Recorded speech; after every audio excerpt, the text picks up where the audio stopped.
लेकिन यहां पर मैं यह कहना चाहता हूं, जब धारा 370 हम लोगों ने समाप्त किया, बहुत सारे सो कॉल्ड सेकुलर जो राजनीतिक पार्टियां थीं, उन राजनीतिक पार्टियों ने कहना प्रारंभ किया कि साहब यह सेकुलरिज्म के ऊपर बहुत बड़ा आघात किया है मोदी जी की सरकार ने।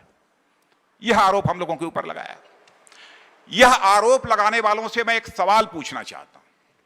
सवाल यह पूछना चाहता हूं, 1976 में जिस समय आपातकाल था, तो श्रीमती इंदिरा गांधी ने संविधान में 42वां संशोधन किया था, और उस समय भारत के संविधान के प्रियम्बुल यानी प्रस्तावना में सेकुलरिज्म का यह शब्द उस समय डाला गया था। अरे भाई, जब यह सेकुलर शब्द जब वहां डाला गया था, तो इसका मतलब यह है कि भारत एक सेकुलर कंट्री है। लेकिन जम्मू कश्मीर एक ऐसा राज्य था जहां के अपना अलग से संविधान था, लेकिन जम्मू कश्मीर के संविधान में सेकुलर इस शब्द की कहीं कोई चर्चा ही नहीं थी, कहीं कोई उल्लेख ही नहीं था। सेकुलर शब्द जम्मू कश्मीर के संविधान में था ही नहीं।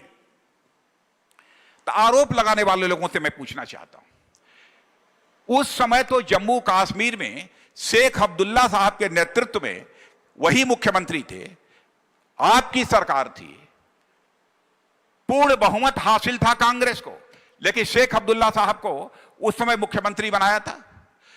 तो उस समय यदि भारत के संविधान के प्रियम्बुल में आपने सेकुलर शब्द को इंसर्ट किया, तो आपने जम्मू कश्मीर के संविधान के प्रियम्बुल में सेकुलर शब्द का उस समय उसको क्यों नहीं डाला? इस सवाल का जवाब मैं आपसे चाहता हूं। इस सवाल का बहनों भाइयों उनके पास कोई जवाब नहीं है। सच्चाई है कि अब जाकर जम्मू कश्मीर यह सेकुलर स्टेट बन पाया है। पहले सेकुलर स्टेट नहीं था।